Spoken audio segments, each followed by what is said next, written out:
नमस्कार, जय श्री हरि। श्रावण मास शुक्ल पक्ष की एकादशी की हार्दिक शुभकामनाएं। आज हम जानेंगे इस एकादशी के दिन अंग्रेजी तारीख कौन सी है और दिन कौन सा है। साथ में पूजा विधि, इस एकादशी की व्रत कथा और इस एकादशी के दिन हमें फलाहार कौन सा करना चाहिए। श्रावण मास शुक्ल पक्ष की एकादशी के दिन अंग्रेजी तारीख 5 अगस्त 2025 दिन मंगलवार है। इस दिन हमें 11 का उपवास करना चाहिए और भगवान श्री हरि की पूजा अर्चना करनी चाहिए। पूजा विधि क्या है? हमें उस दिन ब्रह्म मुहूर्त में उठ करके स्नान आदि कर हमारे घर के मंदिर के सामने स्वच्छ आसन बिछा करके उसमें बैठकर सबसे पहले मंदिर में उपस्थित घंटी बजा करके मंदिर का कपाट या फिर पर्दा खोलना चाहिए और फिर हाथ जोड़ करके भगवान का ध्यान करना चाहिए। भगवान श्री हरि का मंत्रोच्चारण करते हुए रोज की तरह जैसे हम पूजा अर्चना करते हैं उसी विधि से भगवान श्री हरि की पूजा अर्चना करके प्रसाद आदि भोग लगा करके इस एकादशी की व्रत कथा का श्रवण या फिर पाठ करना चाहिए। इस एकादशी का नाम पुत्रदा एकादशी है। यह एकादशी पुत्र के समान या फिर यूं कहें पुत्र को प्रदान करने वाली एकादशी है। इस एकादशी का जो भी व्यक्ति व्रत करता है, इस कथा का श्रवण करता है, उसको पुत्र के समान सुख आनंद देने वाले फल प्राप्त होते हैं। आइए कथा का आरंभ करते हैं। युधिष्ठिर जी ने भगवान श्री कृष्ण से प्रश्न पूछा कि हे मधुसूदन, श्रावण के शुक्ल पक्ष में किस नाम की एकादशी होती है? कृपया मेरे सामने उसका वर्णन कीजिए।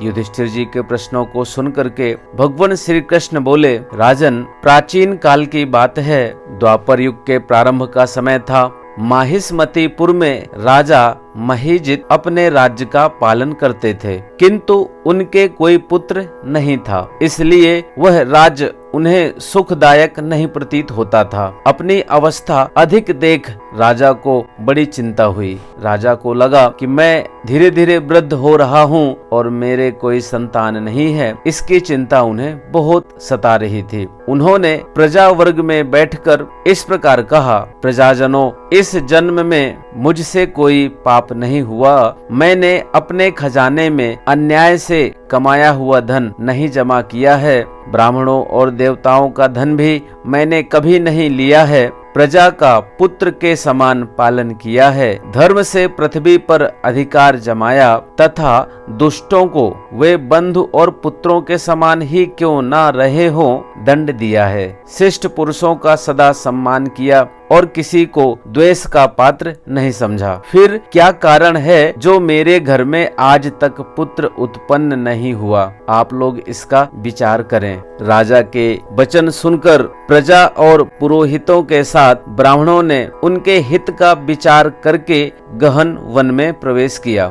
राजा का कल्याण चाहने वाले वे सभी लोग इधर उधर घूमकर ऋषि सेवित आश्रमों की तलाश करने लगे। इतने में उन्हें मुनि श्रेष्ठ लोमस का दर्शन हुआ। लोमस जी धर्म के तत्वज्ञ, संपूर्ण शास्त्रों के विशिष्ट विद्वान, दीर्घायु और महात्मा है। उनका शरीर लोम से भरा हुआ है। लोम मतलब रोम। वे ब्रह्मा जी के समान तेजस्वी है।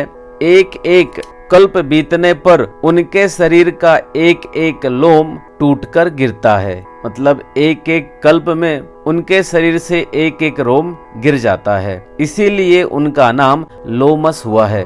वे महामुनि तीनों कालों की बातें जानते हैं। मतलब उनको भविष्य का, भूत का और अभी वर्तमान का तीनों की बातों का पता रहता है। उन्हें देखकर सब लोगों को बड़ा हर्ष हुआ। उन्हें निकट आया देख लोमस जी ने पूछा, तुम सब लोग किस लिए यहाँ आए हो? अपने आगमन का कारण बताओ। तुम लोगों के लिए जो हितकर कार्य होगा उसे मैं अवश्य करूँगा।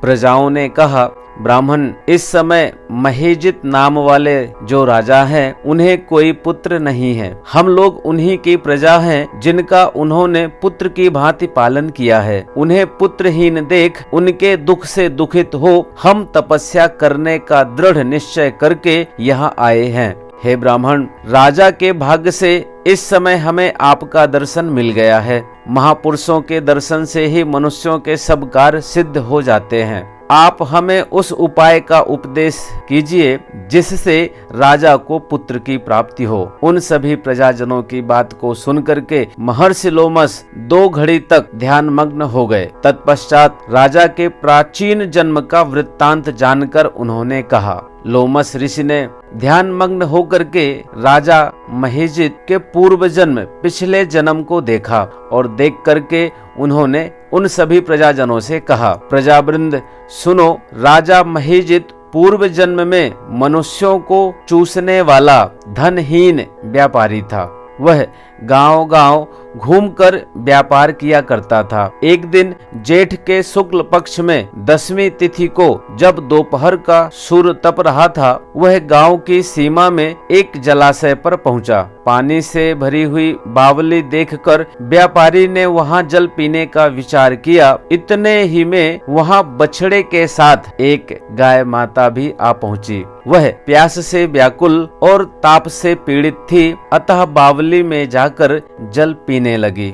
व्यापारी ने पानी पीती हुई गाय को हाँक कर दूर हटा दिया और स्वयं पानी पिया। उसी पाप कर्म के कारण राजा इस समय पुत्रहीन हुए हैं। किसी जन्म के पुण्य से इन्हें अकंटक राज्य की प्राप्ति हुई है।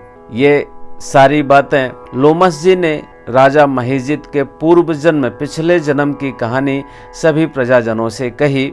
और फिर उसके बाद लोमस जी आगे कहते हैं, राजा ने पिछले किसी जन्म में पुण्य कर्म किया था, उसी की वजह से वह इस जन्म में राजा हुआ है। इस तरह लोमस जी की बातों को सुनकर के सभी प्रजाओं ने कहा, पुराण में सुना जाता है कि प्रायश्चित रूप पुण्य से पाप नष्ट होता है, अतः पुण्य का उपदेश कीजिए जिससे उस पाप का नाश हो जाए। प्रजाजनों की बातों को सुनकर के लोमस ऋषि जी ने कहा, प्रजाजनों, सावन महीने के शुक्ल पक्ष में जो एकादशी होती है वह पुत्रदा के नाम से विख्यात है। वह मनोवांछित फल प्रदान करने वाली है। तुम लोग उसी का व्रत करो। यह सुनकर प्रजाओं ने मुनि को नमस्कार किया और नगर में आकर विधि पूर्वक पुत्रदा एकादशी के व्रत का अनुष्ठान किया। उन्होंने विधि पूर्वक जागरण भी किया और उसका निर्मल पुण्य राजा को दिया। तत्पश्चात रानी ने गर्भ धारण किया और प्रसव का समय आने पर बलवान पुत्र को जन्म दिया।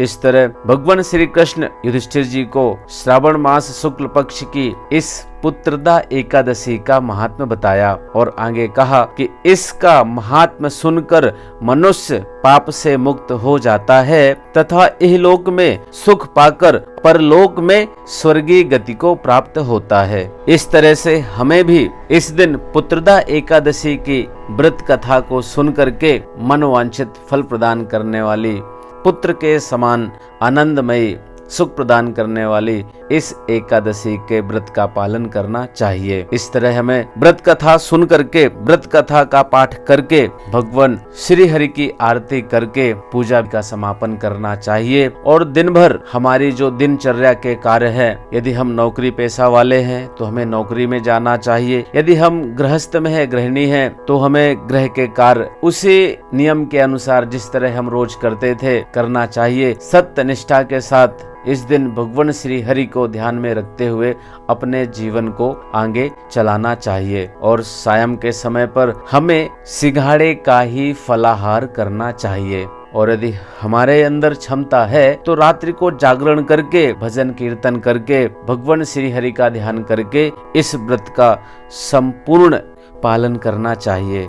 और द्वादशी के दिन हमें पुनः स्नान आदि करके, पूजा अर्चना करके और अपने घर पे सभी पूजनीय अपने छोटे बच्चों को भोजन आदि करा करके हमें भोजन का प्रसाद ग्रहण करना चाहिए। एक बार और इस पुण्य फल प्रदान करने वाली, मनोवांछित फल प्रदान करने वाली पुत्रदा एकादशी की बहुत बहुत हार्दिक शुभकामनाएं।